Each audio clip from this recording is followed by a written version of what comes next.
your slides. Excellent.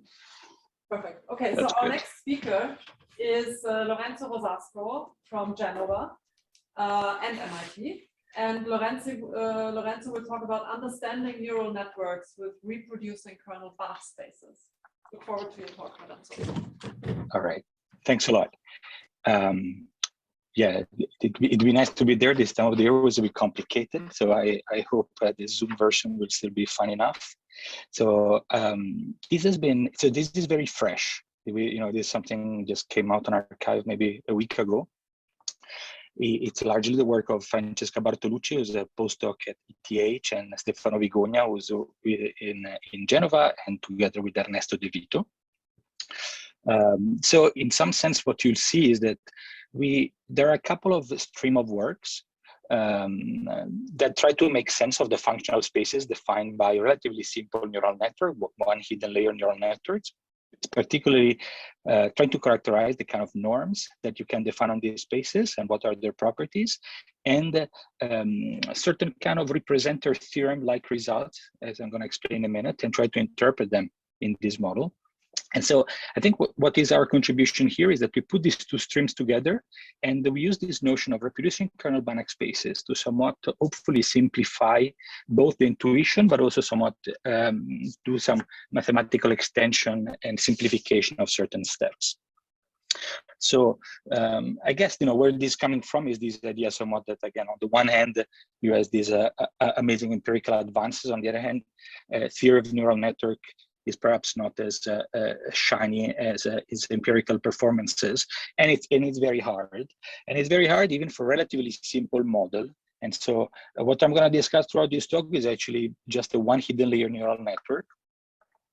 And they would be that, again, this is not the new question, is the idea of trying to understand the kind of function spaces you can define through this. What are the properties of the function spaces you can define, and particularly what kind of structure you can put on these spaces, such as norms. That in the back of our mind, thinking of learning problem, norms are useful because they induce typically a bias in the search of possible learning solutions, and possibly increase the stability of our models. So again, the idea is to look at these kind of questions, but before doing that, and it's just background, because in some sense, the background is going to be basically just introducing the basic setting of learning, and in particular focusing on the case where we want to use as function spaces as somewhat a nicer function class, which are reproducing kernel Hilbert spaces. And I go through this somewhat pedagogical recap of pretty standard fact at this point, because hopefully what you'll see is that we'll extend and somewhat lift a lot of this reasoning in the setting of neural networks. So again, the basic problem here, I'm going to be quick, is just that of learning a function. So we're looking at a simple supervised learning problem. So given input-output pairs, we would like to find the function f. The goal, however, is not only to just interpolate, but actually to predict well the value of the function at new data. And that's the very nature of the learning problem. The standard way to make this precise is to say that the data come from a probability distribution, and we would like, and we somewhat have a notion of test error, which is the error you make on all possible data points. And here, this notion is captured by the definition of this expected risk. This is an idealized version of the test error, which is the error weighted with respect to, weighted with respect to the true distribution. This is clearly the quantity that you cannot access because the distribution P might either be unknown or very hard to evaluate or sample. And so what you have at disposal is this training set. So you would like to be good in, to minimize an objective function you don't have based on these samples here. And the standard way to do this, well, notice also here perhaps that in principle, you would like to be able to minimize over all possible functions for which this integral makes sense, okay? And so actually, this problem is actually not practical for two orders of reasons. The first one is that you don't have access to the true distribution. The second one is that typically this space is too large to work with.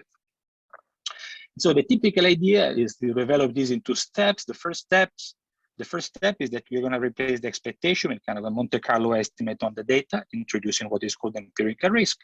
And two, we're going to consider a space H, which is, let's say, I'll call it hypothesis space, which should be somewhat a nicer space with more structure that will allow both estimation, statistical estimation, and computations. And so we replace the expected risk minimization problem with the empirical risk minimization problem. And again, you want to notice here that here we have the minimization over the whole space, whereas here is over H. And perhaps most importantly, here we're just minimizing over the empirical risk rather than just expected risk. I didn't say it before, but of course, this is a very lonely experience. So if anybody would interrupt me rather than wait to the end, feel free to do it. All right, so this is super standard. Perhaps one observation here is that one can think that the restriction of considering space H, which is just containing the space of all measurable function, is a big restriction and already enforces a big bias. But results situation are not. Example of spaces H's are known, for which this is actually not much of a restriction, in the sense that the minimum, or if you want the infimum, or the space of all possible measurable function, essentially coincide with the infimum over the space H we can choose. And this is what is called the universality properties. And it is known that, for example, there are both kernel methods and neural networks enjoying this property. And so what happens when you search in such a large space is that we want to try to have a way to explore this space of potential solution. And that's why oftentimes we change the empirical risk minimization problem. And so rather than simply minimizing the error term, we add a functional, okay? And I guess perhaps here I should put some parameter by tuning which we actually search the space in different ways. So the idea is that this functional, so I don't know what I did, this functional J, which is typically what you call the regularizing functional, it has a two purposes that are related. One is that it introduces the bias in the search for potential solution, and when needed, it somewhat goes away from just having a small error on the data, potentially requiring a simple solution. So again, so this is a background. Let me now give you a bit of an example of how do you choose essentially the space H, okay, that you write here, and what could be an example of J. And I guess one of the most standard example in machine learning is to assume the space H to be a reproducing kernel Hilbert space, and there are many many possible definitions of these spaces. And here I put one that is the one relevant here. So this is just a Hilbert space of functions, and the property is that if you wish, the evaluation functionals are continuous, or another way to say it is that the norm in the space controls the uniform norm. Okay, so it induces a stronger topology. So this is the more abstract definition of reproducing kernel Hilbert spaces. Is by no means the most practical one, and I guess there are only at least two that are very common. One is an equivalent characterization that somewhat is the one that gives the name to the space. And it basically said that if there is a reproducing kernel Hilbert space, a space H is a reproducing kernel Hilbert space, if and only if there is a special bivariate function K, such that there are two properties at hand. The first one is that if we fix an entry, then this function belongs to the Hilbert space. The second one is that if you take the inner product of any function in H with this function Kx, we evaluate the function at the point. So I guess this is one of the most common definition of reproducing kernel Hilbert space is an equivalent characterization. It's clear the function K is what is called the reproducing kernel, and this is called the reproducing property. And by construction, it's easy to see that this function K is always symmetric and positive definite. So the other characterization, which is very common in machine learning, is that in terms of so-called feature maps. This is perhaps even more popular. And here, let me remind you, so let me first, the basic idea is the one where you say, I'm going to map my data into some Hilbert space, and then I'm going to look at functions as hyperplanes in this feature space. So more precisely, the characterization said that a reproducing kernel Hilbert space space H is a reproducing kernel Hilbert space if and only if there is a Hilbert space F and a feature map phi, such that essentially H is made of functions that can be exactly built by taking hyperplanes in the feature space. And then the norm in the space can be defined by essentially taking the infimum of the norm of W over all the possible W's that give you the function X. If you assume the map phi to be one-to-one, you don't need to actually have this infimum, but in general, you might assume that you have a situation where there are multiple ways to obtain the same FW given different W's. And so that's why you need this to be a bit more careful with this definition, okay? Okay, so this is, again, a quick recap.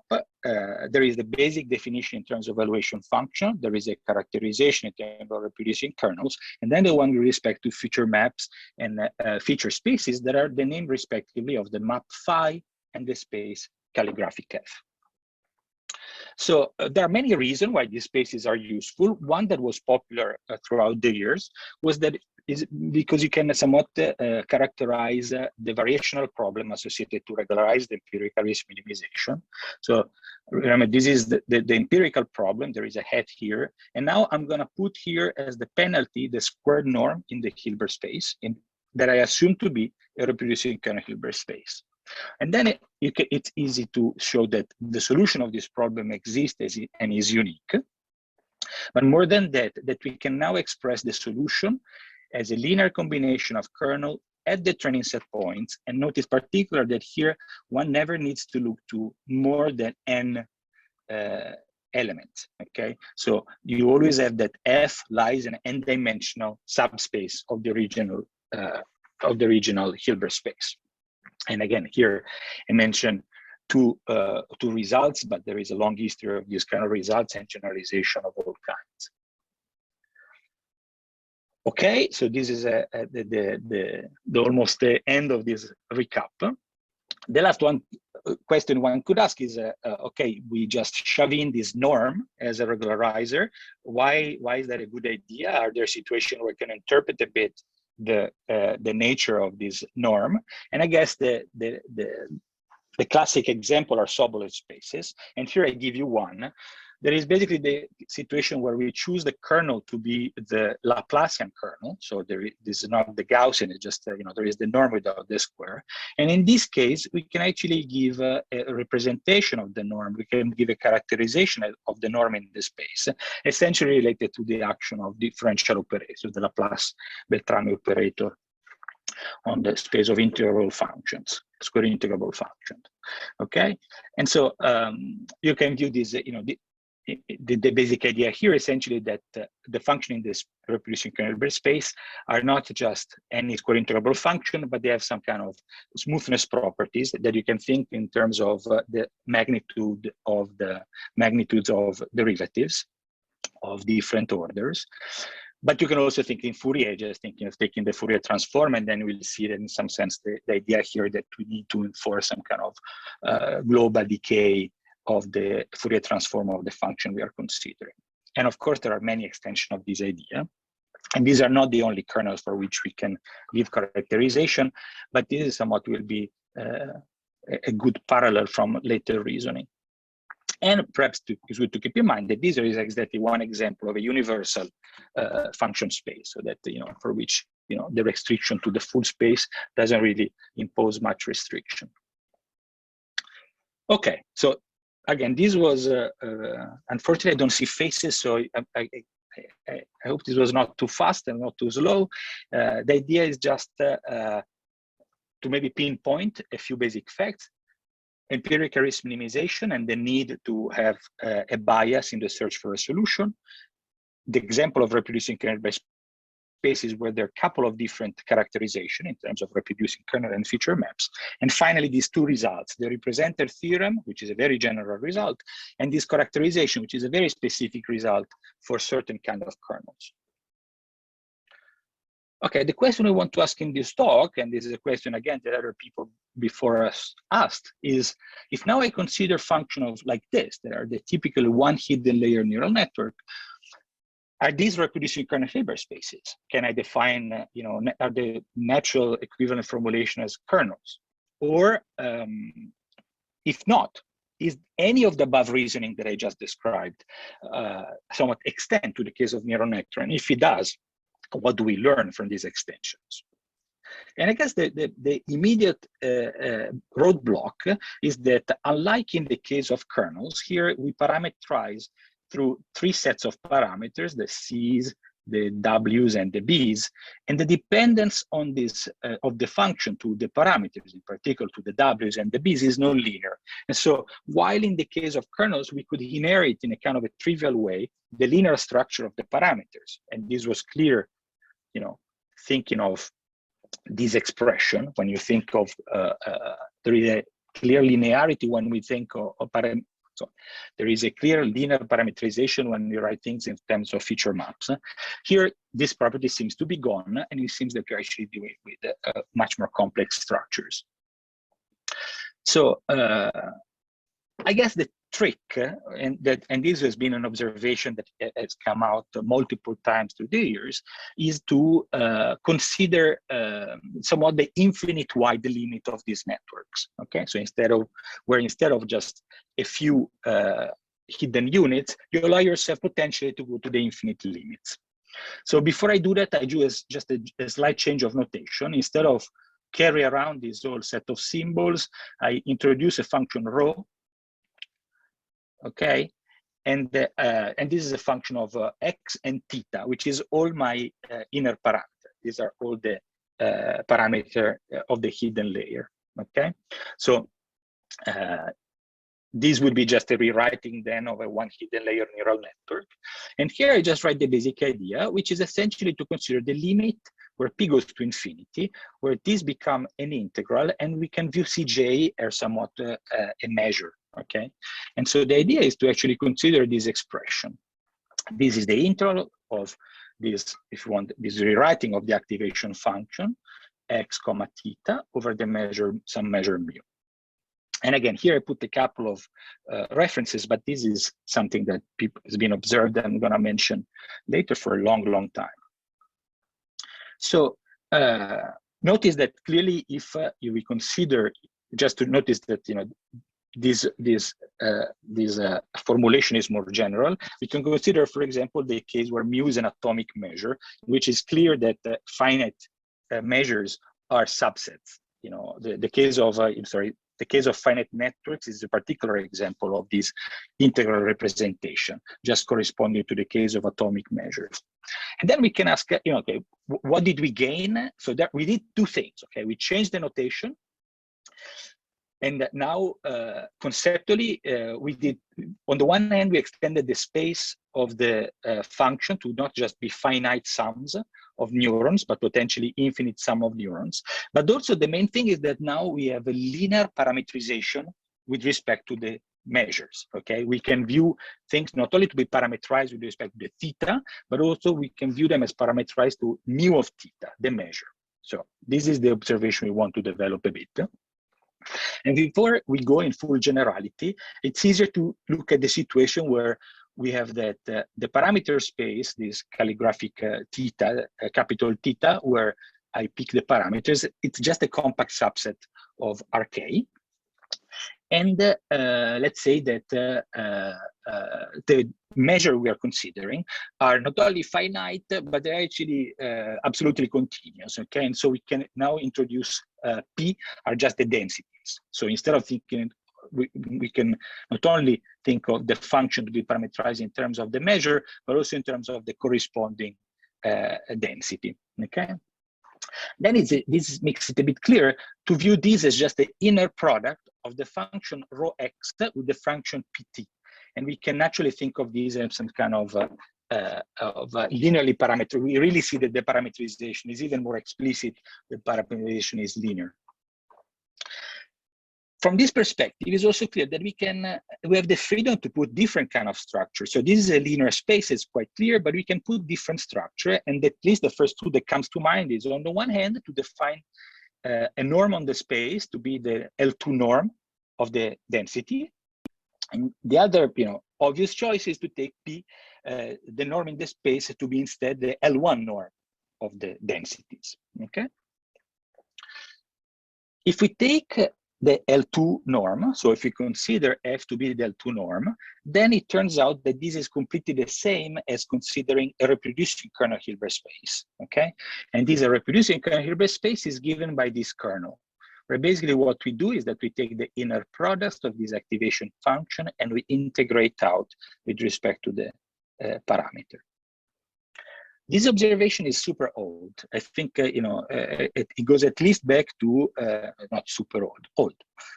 It goes at least back to Radford-Neal in '95, and that's why oftentimes there are connection. The people discuss connection between Gaussian processes and neural networks. And it is basically at the basis also of so-called random features, so a more reproducible kernel Hilbert space point of view. So in this case, we do get, if you wish, we have that we taken just the interpretation now, going back to a higher level, is that if you take an infinite wide neural network, and if we put this kind of L2-like penalties on the L2-like norms on the function space, then we really build reproducing kernel Hilbert spaces. However, there is this other choice, okay? And this choice, it's clear that it does not yield any Hilbert structure. Since we are dealing with this finite measure, it's clear that this function space is larger than the reproducing Hilbert space we just introduced. And this space also has a long history, okay? And clearly, you can expect the approximation properties of this space, for example, or the estimation properties of the space to be potentially quite different because it's a larger space. I guess there are many motivations why one can look into this space, because clearly now you have two potential choices. It turns out that there is a series of results, and again, here I cite one, that seems to suggest that when you train a neural network on the space of parameters, there is some suitable limits in which you can prove that the kind of function you're converging to are the one defined by this norm. In other words, that this is really the bias that is somewhat seems to be hidden or implicit in the gradient descent training of neural network.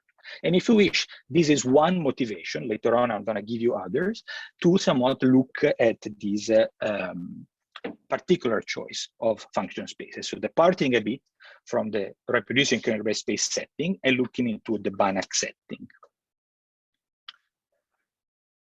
Okay, so what we want to do is that, given this kind of simpler picture, we want to try to work in a bit more generality. And so we would like to drop the assumption of the parameter space to be compact and the measure to be absolutely continuous. And we would like to work with this expression, okay?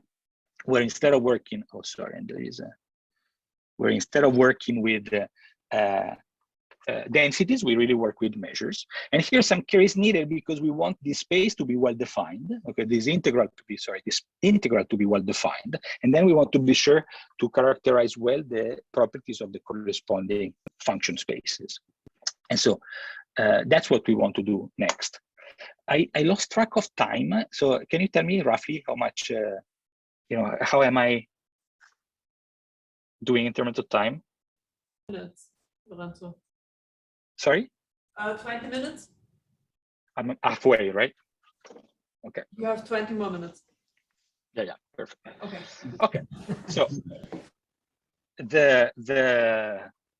so now I'm going to tell you, this was if you want an interlude, a bit an appetizer. Let me say also perhaps that this idea of looking at these kind of spaces really goes back to at least to Baron, okay? And the idea that maybe we want to go beyond just classical smoothness spaces and really look at different structure on the space. And again, here I'm not giving justice to all the literature that they came about, but only the ones that are somewhat more closer to the kind of reasoning we do. Okay, so how do we deal with this generality? It requires a bit of gymnastics. What we're going to do is that we're going to use the notion of reproducing kernel Banach spaces to simplify some of the characterization of these spaces, okay? So I'm going to give you a couple of slides on the extension of the notion of reproducing kernel Hilbert space to Banach spaces, and I hope you'll appreciate them because basically what I'm going to do is basically this extremely smart operation. I had to learn this on LaTeX. That's kind of the contribution here. You replace Hilbert with Banach, Okay, so of course you don't have an inner product anymore. Here now this is the Banach norm. But look, the definition is exactly the same. Evaluation functions are continuous, or in other words, the Banach norm controls the supremum norm.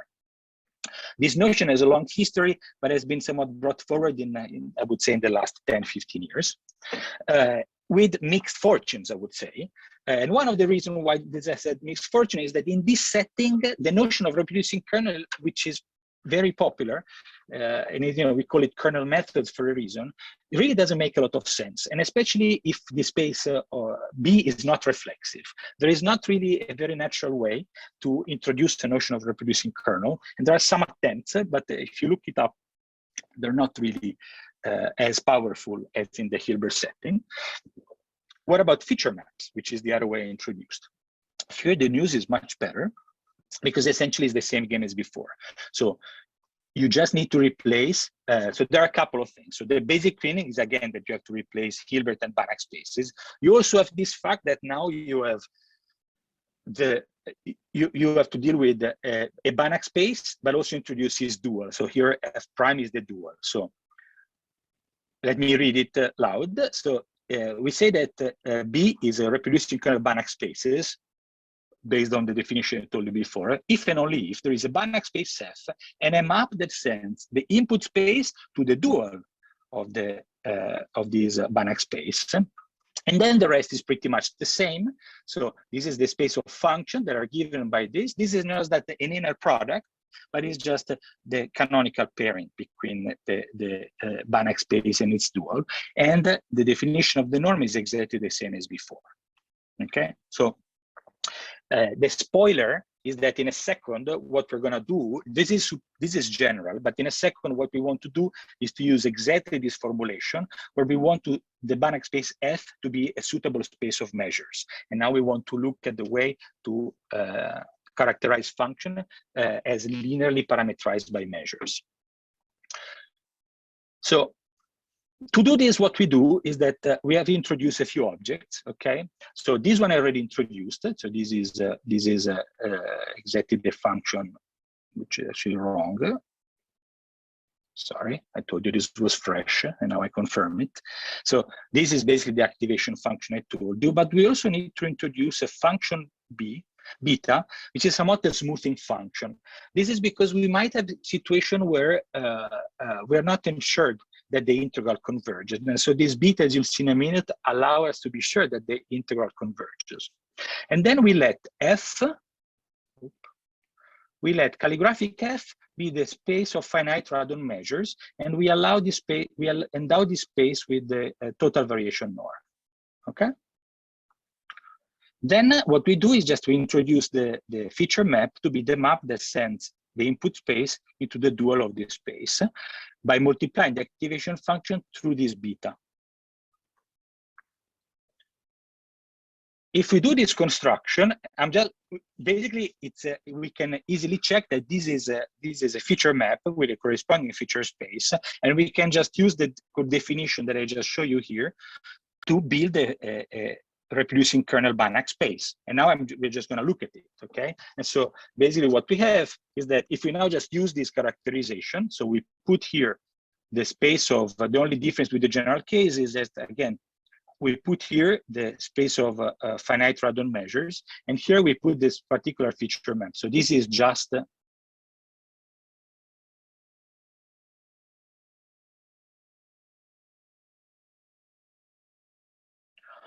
with choosing F to be Radon measure and F prime to be the dual of Radon measures, okay?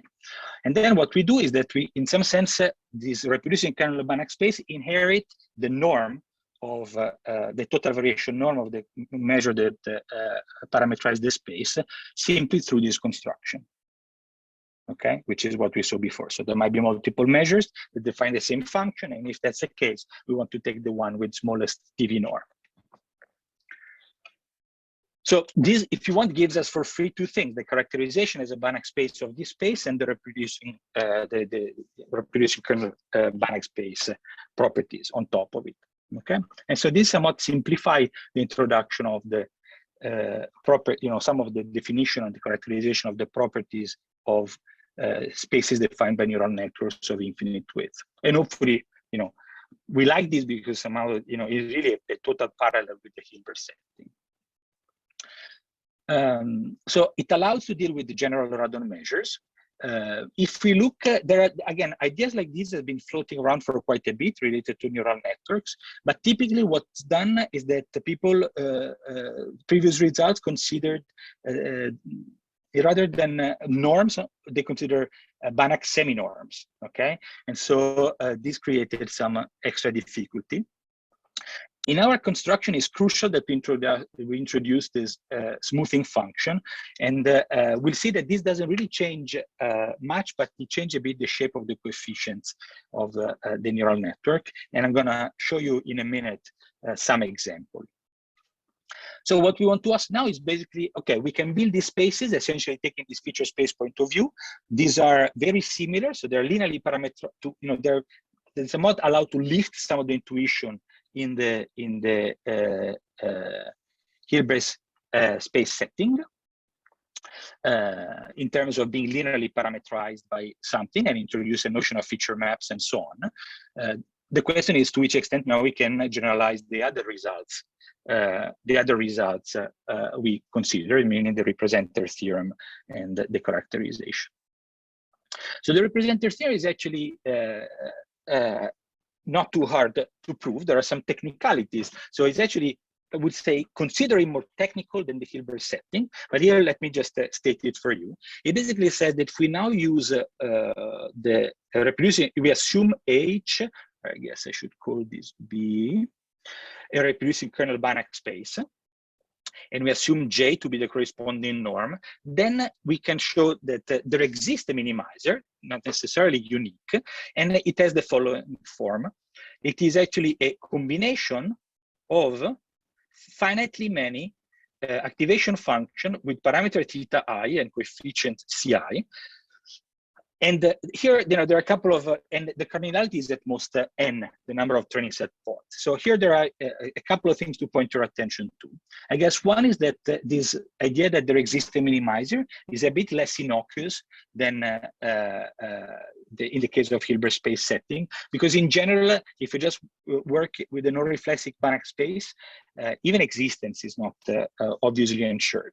And here is basically this idea that there is underlying the structure of Radon measure endowed with TV norm that ensure to that allows to ensure existence of a minimizer. And so basically inside the proof, a key step is to relate the minimization over the Banach space functions over the reproducing kernel Banach space, the equivalence to the minimization of over the reproducing kernel Banach space to the minimization over the space of measures. And basically then using recent results on minimization of the space of measures, we can also prove these results, okay? That essentially shows that what we need is just an atomic measure. And perhaps the interesting bit that we want to comment is also this fact that the cardinality here is never bigger than the number of points. So this is not quite the same as the previous representer theorem. And I think it's good to ask a bit what are the main observations. Again, one is that reflexivity is the main obstacle here. Technically, as I said, that the main key is to go from the minimization of the reproducing kernel Banach space to the space of measure, and then we use this recent revival by Bredis and Carioni. And again, we can compare this result to a bunch of recent results that give extension of representer theorems. What representer theorems is a general result that somewhat shows that even if you work with an infinite dimensional object, you can find out a finite dimensional representation. And in particular here, we mentioned some papers that were somewhat an inspiration for us by Michael Unser and colleague and Robert Novak and his student Paris. And basically, they kind of take they also obtain these results, but a bit more for more specific classes of, well, I guess in the case of Paris and Novak, they consider this the more specific classes of neural network, and somewhat the proof is related to these choices, and they always work with semi-norms. In the paper by Unser, instead, he actually works in a quite general setting. He also typically considers semi-norms. And here what we do is that in some sense, we bring to bear the machinery of reproducing kernel Banach spaces that simplifying simplify things quite a bit and allow to make clear the connection between function and measures in a very simple way. So hopefully this simplifies life a little bit. And if you wish, because we are working with norms, we have this term, but we don't have extra polynomial terms as it happens when you work with semi-norms, okay? This is all you need.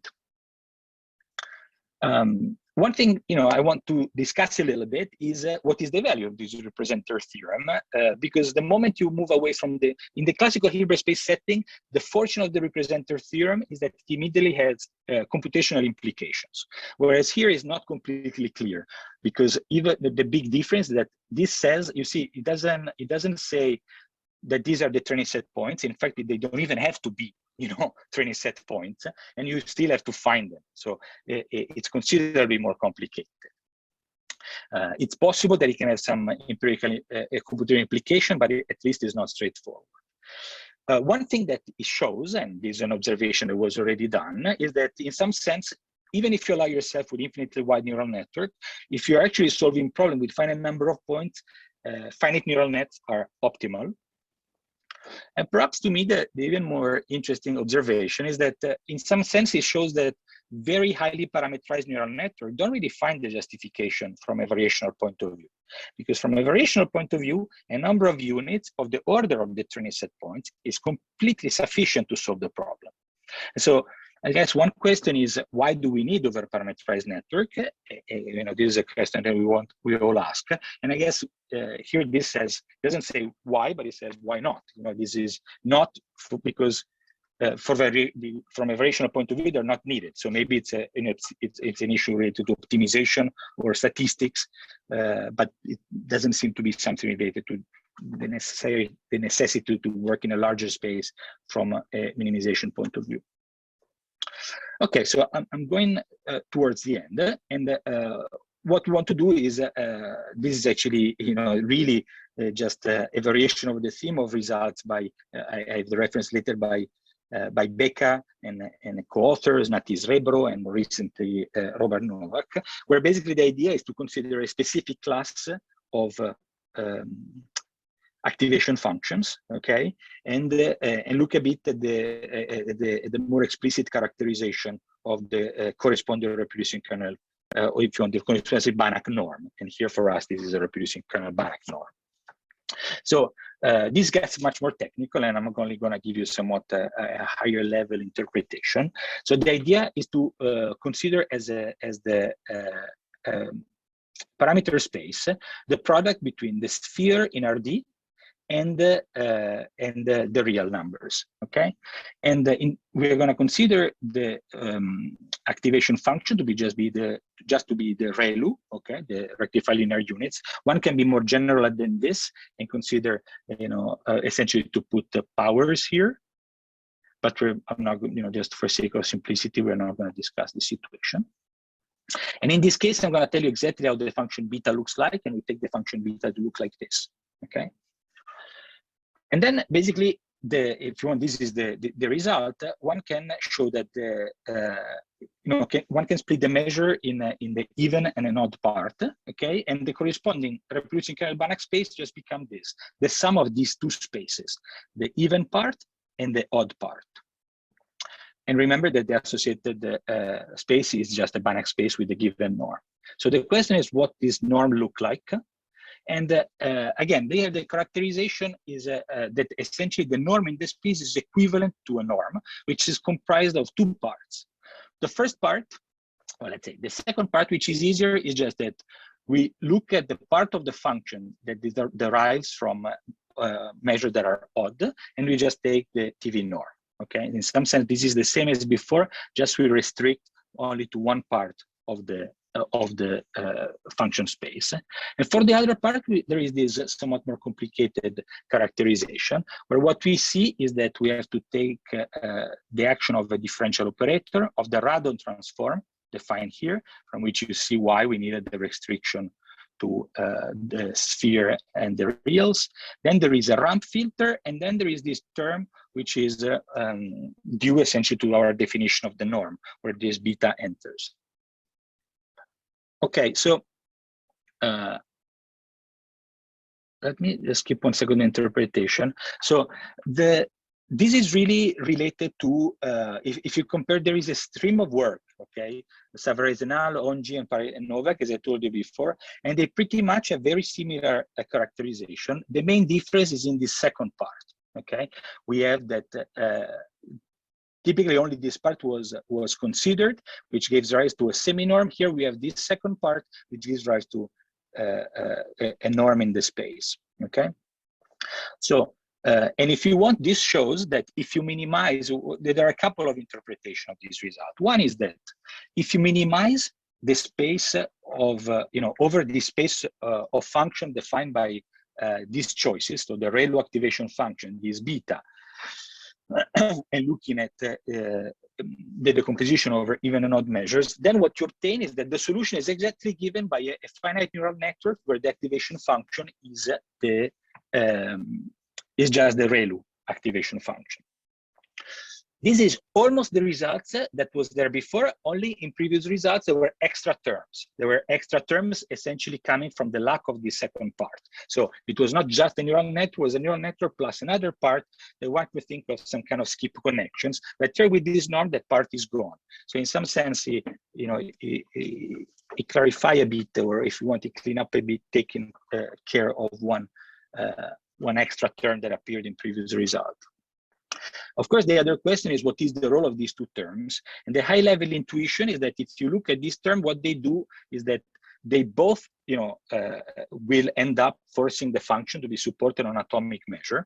But this term tend to, force that whenever you have one atom, you have somewhat also the opposite atom. So you end up having somewhat, whenever you have a ReLU, you also have the ReLU with the opposite sign. Whereas this term, it likes antisymmetric stuff, okay? And so this doesn't happen. And so in some sense, the sum of the two really gives you something that looks like a sum of ReLU activation function. And if you wish, we can view this as some kind of sparsifying transforms. So again, from a technical point of view, I mentioned this now several times, the main difference is being able to work with norms rather than semi-norms. And in this particular setting, the implication and that we get rid of extra polynomial terms in the empirical solution. And I guess with respect to at least the way some of the recent paper did it, here we completely decouple the characterization of the norm and the definition of the space and the representer theorem.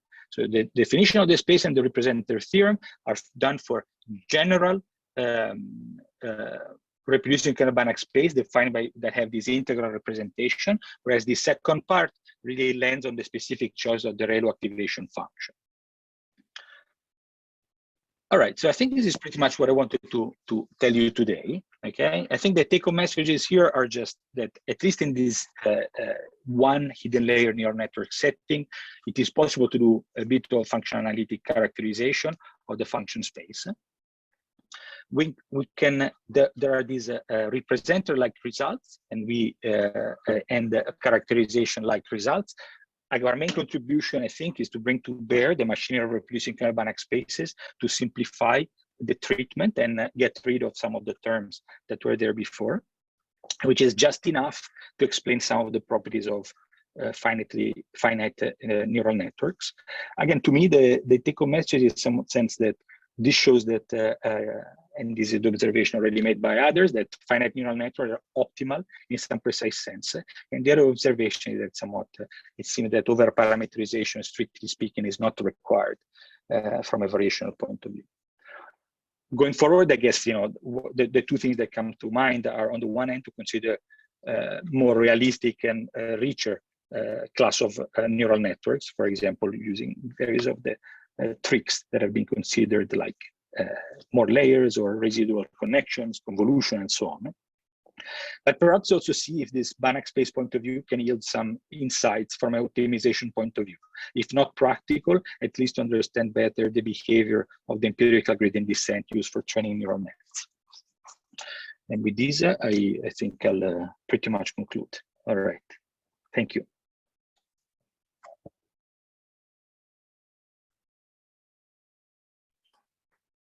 Thank you so much, Lorenzo. Super interesting. Yuri. Thank you very much for the interesting talk. I have a question about the weighting beta that you have there. I can imagine this comes from the fact that you want a non-compact parameter space. Yeah. What is the motivation for having a non-compact parameter space? Well, in general, you know, for example, here on the one hand you have the sphere, but then you also have the reals. And so, for example, this specific setting, you know, the B.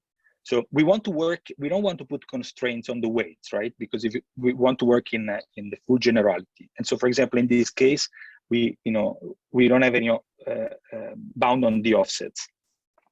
There might be more general situation. For example, you don't look at ridge functions, okay? For example, you look at radial function where you might have other kind of constraints like this. So that's, I guess, is the main motivation. Thank you. More questions? Yes, go ahead. Very nice talk. I wanted to ask maybe a small clarifying question in terms of the terminology used, I guess. So the function, like you've used P, I think mainly in the slides to refer to the probability distributions. And I was wondering when you, for example, on slide 32, I think, but everywhere where you discretize this activation functions, you have this sums of, I think 32. 32, there were just words. 32. I have it. Yeah, so just when you have this sum of this row, the activation function, it goes from 1 to P. Is the P referring somehow to the probability distribution, or is this just sorry, yeah, no, forget about it. right, okay. P just appeared when I was talking about density. You're right, it's a bad name. Let's call it Q. It's completely unrelated. No, it's just a real number. It's just a natural number. It's just a number of units. Okay, totally unrelated. Okay, cool. Thank you very much.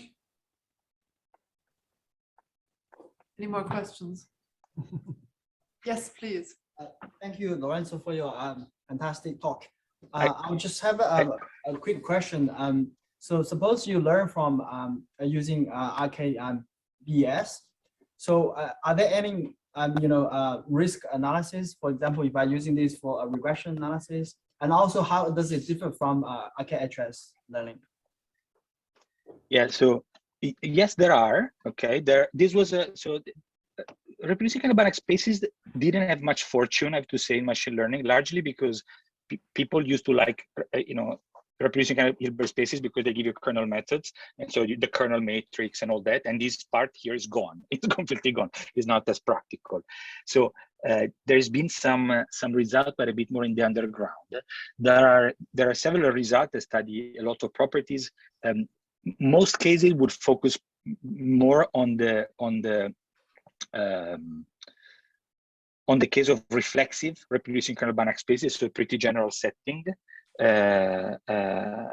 And then, but you find stuff for that. And then, yeah, for the case of compact parameter space, there are some results. I think there's probably some more results to do in the very general setting.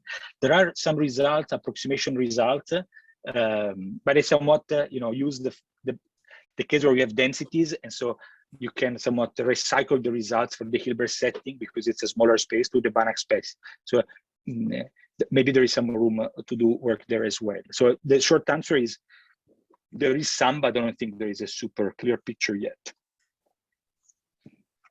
Okay, and we have actually an online question. Becca, you want to try speaking?